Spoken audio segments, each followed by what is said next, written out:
서준 씨, 오늘 나 야간 근무인 거 알죠?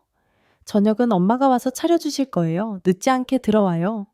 출근 준비를 하던 아내 지아가 현관 앞에서 넥타이를 매만져주며 속삭였다. 그녀의 손길은 늘 다정했고 은은하게 퍼지는 샴푸 향기는 나의 아침을 깨우는 가장 완벽한 알람이었다. 나는 지아의 허리를 감싸 안으며 이마에 가볍게 입을 맞췄다. 알았어. 장모님께 또 신세지네. 매번 죄송해서 어떡하지? 엄마도 혼자 계시면 심심해. 괜찮아. 우리 서준 씨 굶길 순 없잖아. 지아는 장난스럽게 웃으며 내 뺨을 꼬집었다. 29살의 평범한 회사원인 나와 28살의 대학병원 간호사인 지아. 우리는 결혼 3년 차에 접어든 아직 아이는 없지만 누구보다 서로를 사랑하는 부부였다. 지아의 직업 특성상 3교대 근무는 피할 수 없었고 그녀가 밤새 병원을 지켜야 하는 날이면 나는 텅 빈 집을 홀로 지켜야 했다. 처음에는 편의점 도시락이나 배달 음식으로 끼니를 때웠지만 그 사실을 알게 된 지아는 기어코 근처에 사시는 장모님 박미숙 여사를 호출했다. 차로 15분 거리에 혼자 살고 계신 장모님은 지아의 부탁을 마다하지 않으셨다. 하지만 나는 그 상황이 영 불편했다. 깍듯하게 모셔야 할 장모님과 단둘이 저녁 식사를 하는 어색함도 문제였지만 그보다 더 깊은 곳에 다른 이유가 있었다. 지아와 연애 시절 처음 배웠던 장모님은 53세라는 나이가 무색할 정도로 젊고 고우셨다. 6년 전 장인어른을 먼저 떠나보내고 홀로 지내신 세월이 무색하게 그녀의 얼굴에는 외로움의 그늘 대신 단단하고 기품 있는 아름다움이 서려 있었다. 희고 고운 피부, 단정하게 빗어 넘긴 머리, 그리고 지아를 쏙 빼닮은 선한 눈매. 그녀와 단둘이 마주 앉아 있으면 아내의 어머니라는 사실을 잠시 잊고 한 명의 여성으로 인식하게 되는 순간들이 있었다. 그럴 때마다 나는 죄책감과 미묘한 긴장감에 사로잡히곤 했다. 오늘 저녁 메뉴는 뭘까? 글쎄, 엄마표 김치찌개가 아닐까? 당신 그거 제일 좋아하잖아. 지아는 내 마음을 아는지 모르는지 해맑게 웃으며 집을 나섰다. 그녀의 뒷모습이 사라지고 현관문이 닫히는 순간 집 안에는 무거운 정적이 내려앉았다. 오늘 밤 나는 또다시 그 어색하고도 기묘한 저녁 식사를 해야 한다. 마음 한편에서는 장모님의 정성 어린 저녁 식사에 대한 감사함이, 다른 한편에서는 설명할 수 없는 불편함과 은밀한 기대감이 뒤섞여 소용돌이쳤다. 그것은 평온했던 나의 일상에 찾아온 작은 균열의 시작이었다. 퇴근 후 아파트 주차장에 차를 세우고 집으로 향하는 발걸음은 평소보다 조금 무거웠다. 엘리베이터 거울에 비친 내 모습은 지친 기색이 역력한 평범한 직장인이었다. 도어록 비밀번호를 누르자 안에서부터 구수한 된장찌개 냄새가 흘러나왔다. 다녀왔습니다. 서준 씨 왔어요. 얼른 씻고 와요. 막 저녁 차렸으니까. 주방에서 들려오는 장모님의 목소리는 언제나처럼 따뜻했다. 그녀는 깔끔한 베이지색 원피스 위에 앞치마를 두르고 있었다. 분주하게 움직이는 그녀의 뒷모습에서 나는 문득 아내 지아의 모습을 겹쳐보았다. 모녀는 분위기나 몸짓이 참 많이 닮아 있었다. 장모님, 매번 정말 죄송합니다. 제가 알아서 챙겨 먹을 수 있는데. 그런 소리 말아요. 지아가 나한테 신신당부를 했는데. 그리고 나도 이렇게 저녁이라도 차려주니 사람 사는 것 같고 좋네. 장모님은 손사래를 치며 웃으셨다. 식탁에는 보글보글 끓는 된장찌개와 고등어구이, 그리고 정갈한 밑반찬들이 올라와 있었다. 혼자서는 절대 차려 먹지 못할 따뜻한 집밥이었다. 나는 그녀의 정성에 늘 감사하면서도 동시에 그녀와 단둘이 마주 앉는 이 시간이 주는 미묘한 긴장감을 떨칠 수 없었다. 처음 몇 번은 어색한 침묵 속에서 숟가락 소리만 울렸지만 횟수가 거듭될수록 우리의 대화도 조금씩 늘어갔다. 회사 이야기, 요즘 뉴스거리, 그리고 지아의 어린 시절 이야기까지. 지아는 어릴 때부터 간호사가 꿈이었어요. 아빠가 몸이 좀 약했거든. 그래서 병원에 자주 갔는데 그때마다 간호사 선생님들이 아빠를 정성껏 돌봐주는 모습이 그렇게 멋져 보였나 봐. 아, 그러셨군요. 장인어른은 어떤 분이셨어요? 나는 조심스럽게 물었다. 장인어른에 대한 이야기는 지아에게서도 몇 번 들은 적이 있었다. 유머러스하고 다정한 분이었지만 평생 지병을 앓다가 일찍 세상을 떠나셨다고 했다. 우리 남편? 무뚝뚝하고 표현은 서툴렀지만 속은 참 깊은 사람이었지. 장인어른을 추억하는 그녀의 눈빛이 순간 아련하게 젖어드는 것을 보았다. 나는 그 모습에서 시선을 어디에 둬야 할지 몰라 괜히 찌개만 떠먹었다. 그녀의 얼굴에 스치는 외로움의 그림자를 본 순간 나는 그녀를 단순히 장모님이 아닌 한 남자를 깊이 사랑했고 여전히 그리워하는 한 명의 여자로 느끼고 있었다. 그래도 서준 씨처럼 좋은 사람 만나서 우리 지아가 행복하게 사는 것 보니 하늘에서도 기뻐할 거야. 과찬이십니다, 장모님. 식사가 끝나고 장모님은 설거지까지 마친 후에야 집으로 돌아가셨다. 그녀가 떠난 집은 유난히 더 넓고 고요하게 느껴졌다. 식탁 위에 남은 온기와 공기 중에 옅게 남은 그녀의 향수 냄새가 왠지 모르게 내 마음을 어지럽혔다. 익숙해져서는 안 될 저녁 식사에 나는 조금씩 길들여지고 있었다. 그날은 유난히 비가 많이 내리는 밤이었다. 창밖으로 투둑투둑 떨어지는 빗소리가 집안의 정적을 더욱 깊게 만들었다. 지아는 오늘도 야간 근무였다. 퇴근하고 돌아온 집에는 어김없이 장모님이 와 계셨다. 비가 많이 오네요. 오시는데 힘드셨겠어요? 괜찮아요. 바로 아파트 지하 주차장으로 들어왔는데 평소와 다름없는 저녁 식사가 끝나고 설거지까지 마친 장모님은 돌아갈 채비를 하는 대신 거실 소파에 앉아 창밖을 바라보고 계셨다. 무슨 일이라도 있으신 걸까? 내가 의아한 표정으로 쳐다보자 그녀가 멋쩍게 웃으며 말했다. 서준 씨, 혹시 위스키 같은 거 마실 줄 알아요? 네? 아, 네, 조금은요. 사실은 내가 집에서 가져온 게 좀 있는데 비도 오고 하니 딱 한 잔만 같이 마셔주면 안 될까? 그녀는 쇼핑백에서 고급스러워 보이는 위스키 한 병과 작은 치즈 세트를 꺼내 보였다. 예상치 못한 제안에 나는 잠시 당황했지만 이내 고개를 끄덕였다. 어차피 그녀는 오늘 운전을 할 수 없으니 하룻밤 묵고 가실 생각인 모양이었다. 어색하지만 거절할 이유는 없었다. 좋죠. 제가 얼음이랑 잔 가져올게요. 나는 주방으로 가 동그란 모양의 위스키 전용 얼음과 크리스탈 잔 2개를 꺼냈다. 거실의 은은한 조명 아래 호박색 위스키가 담긴 잔은 보석처럼 빛났다. 우리는 말없이 잔을 부딪혔다. 쨍! 하는 맑은 소리가 빗소리와 섞여 묘한 울림을 만들었다. 이거 우리 남편이 참 좋아하던 술이야. 첫 잔을 비운 그녀가 나지막이 입을 열었다. 술 기운 때문인지 그녀의 목소리는 평소보다 조금 더 부드럽고 감상적으로 들렸다. 기일이 얼마 안 남아서 그런가. 자꾸 그 사람 생각이 나네. 참 무뚝뚝한 사람이었는데 술 한 잔 들어가면 그렇게 다정해졌어. 내가 노래 부르는 걸 좋아해서 술 마시면 꼭 한 곡 뽑아보라며 기타를 쳐주곤 했지. 이 그녀는 과거를 회상하며 희미하게 미소 지었다. 조명에 비친 그녀의 뺨이 붉게 물들어 있었다. 나는 그 모습에서 눈을 뗄 수가 없었다. 그녀는 남편을 잃은 슬픔을 이야기하는 것이 아니라 사무치게 그리운 사랑을 추억하고 있었다. 그 모습은 어딘지 모르게 위태롭고 또 그래서 더욱 아름답게 보였다. 서준 씨는 지아한테 잘해주죠? 우리 지아 보기보다 마음이 여려서 상처 잘 받는데 네, 그럼요. 세상에서 제일 사랑하는데요. 술 기운이 올라서였을까? 평소라면 낯간지러워 못했을 말이 술술 나왔다. 내 대답을 들은 그녀는 잠시 나를 물끄러미 바라보았다. 촉촉하게 젖은 그녀의 눈빛이 조명 아래 반짝였다. 좋겠다. 우리 지아는 사랑해주는 사람이 옆에 있어서. 나는 남편 가고 6년 동안 너무 외로웠어. 그녀의 목소리가 미세하게 떨려왔다.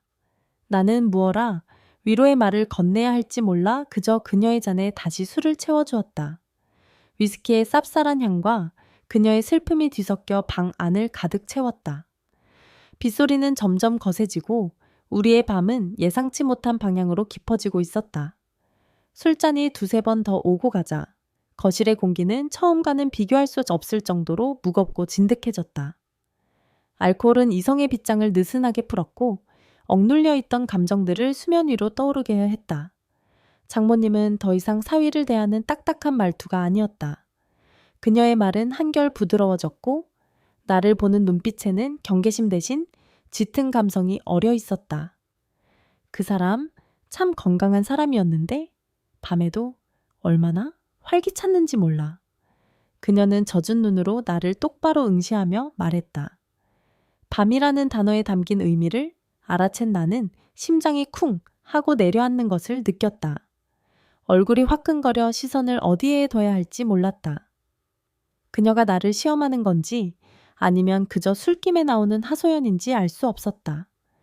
요즘 당신들은 어때? 지아가 워낙 바빠서 힘들진 않고? 그녀의 질문은 집요하고 대담했다. 나는 애써 태연한 척하며 대답을 회피했다. 아닙니다. 저희는 괜찮습니다. 거짓말. 내가 내 딸을 아는데 걔 일에 빠지면 다른 건 아무것도 못 보는 애야. 서준 씨, 외롭지 않아? 외롭지 않냐는 그녀의 질문이 비수처럼 날아와 심장에 박혔다. 사실이었다. 나는 지아를 사랑했지만 3교대 근무로 지쳐 돌아와 잠들기 바쁜 아내의 옆에서 종종 텅 빈 공허함을 느끼곤 했다. 하지만 그 감정을 장모님 앞에서 인정할 수는 없었다. 내가 아무 말도 못하고 있자 그녀는 자리에서 일어나 소파에 앉아 있는 내 바로 옆으로 자리를 옮겼다. 갑자기 좁아진 거리에 그녀의 청과 은은한 향수 냄새가 고스란히 전해져 왔다. 숨이 멎는 듯 했다. 나 오늘 밤 정말 외로워. 너무 추워. 그녀는 거의 속삭이듯 말하며 내 어깨에 머리를 기댔다. 가늘고 부드러운 머리카락이 내 목덜미를 간지럽혔다. 나는 얼어붙은 사람처럼 꼼짝도 할 수 없었다. 머릿속에서는 안 돼, 이러면 안 돼 라는 경고음이 미친 듯이 울렸지만 몸은 말을 듣지 않았다. 오히려 그녀의 온기가, 그녀의 슬픔이, 그녀의 외로움이 거부할 수 없는 유혹처럼 나를 끌어당기고 있었다. 딱 오늘 하룻밤만 그 사람 대신 당신 곁에 있게 해주면 안 될까? 그녀는 고개를 들어 내 눈을 바라보았다. 눈물로 흐려진 그녀의 눈동자 속에는 절박한 외로움과 함께 거부할 수 없는 여인의 욕망이 일렁이고 있었다. 그녀의 손이 조심스럽게 내 허벅지 위로 올라왔다. 나는 숨을 멈췄다. 그녀의 작고 부드러운 손길이 닿는 순간 내 안에 있던 마지막 이성의 끈이 툭 하고 끊어지고 말았다. 장모님, 안 됩니다. 입으로는 거부의 말을 내뱉었지만 내 몸은 그녀를 밀어내지 못했다. 오히려 그 가냘픈 떨림을, 그 뜨거운 슬픔을 더 깊이 느끼고 있었다. 나의 침묵을 긍정으로 받아들인 그녀는 내 귓가에 뜨거운 숨을 내뱉으며 속삭였다. 장모님 말고 미숙이라고 불러줘, 응? 그녀의 목소리에 홀린 듯 나는 나 자신도 모르게 그녀의 이름을 불렀다. 미숙 씨. 그 순간 그녀는 기다렸다는 듯이 내 입술을 자신의 입술로 덮었다.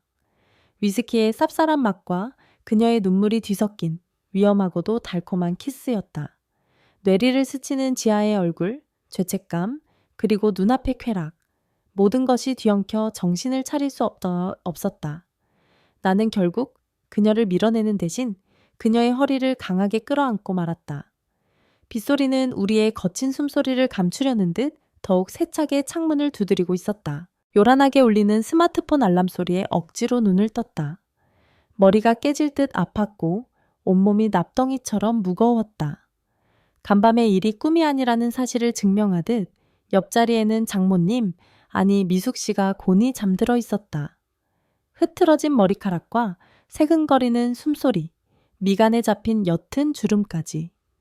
그녀의 무방비한 얼굴을 마주하자 엄청난 현실감이 파도처럼 밀려왔다.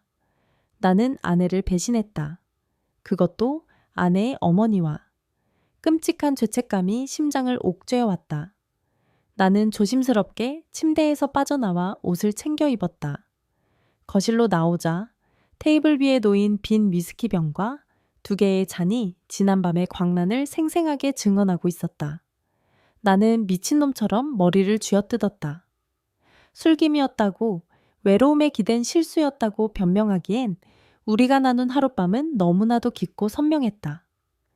그녀의 부드러운 살결, 애처로운 신음, 그리고 나를 갈망하던 그 뜨거운 눈빛까지. 모든 것이 뇌리의 낙인처럼 새겨져 있었다. 얼마나 지났을까? 침실 문이 열리고 그녀가 조용히 걸어 나왔다. 어색한 침묵이 우리 사이에 흘렀다. 그녀는 차마 내 눈을 마주치지 못하고 고개를 숙인 채 말했다. 먼저 씻을게. 그녀가 욕실로 들어간 사이 나는 도망치듯 주방으로 가 물을 들이켰다.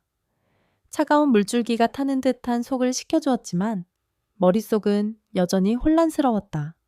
곧 지아가 퇴근하고 돌아올 시간이었다. 그 전에 이 모든 흔적을 지워야 했다. 그녀가 욕실에서 나왔을 때 우리는 아무 말 없이 서로를 바라보았다. 그녀의 눈가도 밤새 울었는지 붉게 충혈되어 있었다. 미안해, 서준 씨. 내가 너무 큰 실수를 했어. 아닙니다. 저도 제정신이 아니었습니다. 우리의 대화는 겉돌았다. 사과와 변명, 그 어떤 말도 이 상황을 되돌릴 수는 없었다. 그녀는 서둘러 옷을 챙겨 입고 마치 도망치듯 집을 나설 채비를 했다. 지아한테는 절대로, 네, 절대 말 못합니다. 현관문 앞에서 그녀는 마지막으로 나를 돌아보았다. 그녀의 눈빛에는 미안함, 후회, 그리고 설명하기 힘든 미련 같은 것이 복잡하게 뒤섞여 있었다. 정말 미안해. 작은 목소리로 사과를 남긴 채 그녀는 서둘러 집을 빠져나갔다. 철컥하고 문이 닫히는 소리와 함께 나는 그 자리에 주저앉았다.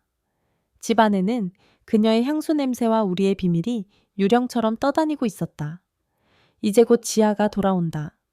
나는 과연 아무렇지 않은 얼굴로 사랑하는 아내를 마주할 수 있을까?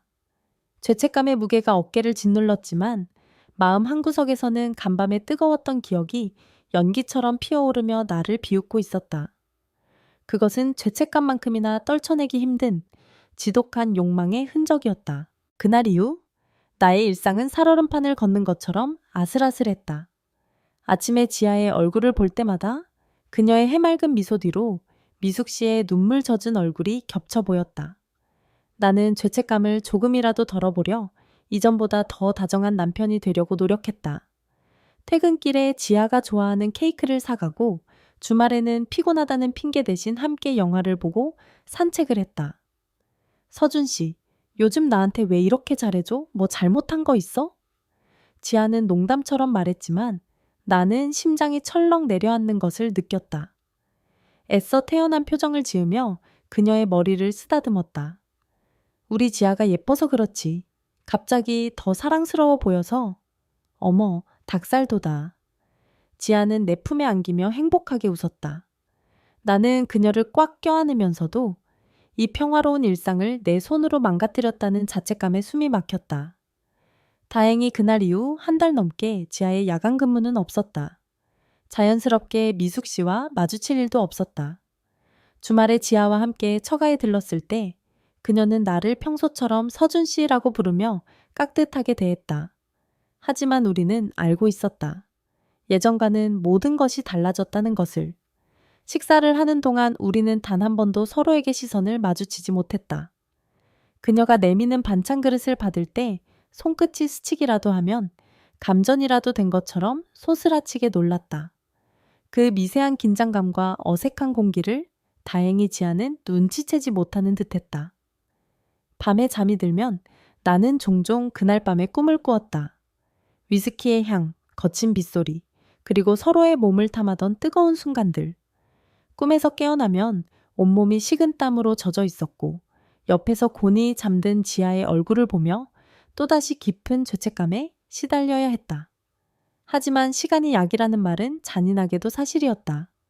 1주, 2주가 지나면서 지옥 같던 죄책감은 조금씩 무뎌지기 시작했다. 그리고 그 빈자리를 채운 것은 아이러니하게도 그날 밤의 기억에 대한 기묘한 그리움이었다. 금지된 쾌락이 주는 아찔한 흥분. 나를 온전히 원하던 그녀의 눈빛, 그리고 아내에게서는 느낄 수 없던, 늑도 없었던 원숙한 여인의 농염함. 나는 이따금씩 나도 모르게 지하의 근무 스케줄표를 확인하고 있는 나 자신을 발견했다. 이라고 적힌 글자가 없는 것을 확인하며 안도하면서도 마음 한구석에서는 실망감이 고개를 들었다.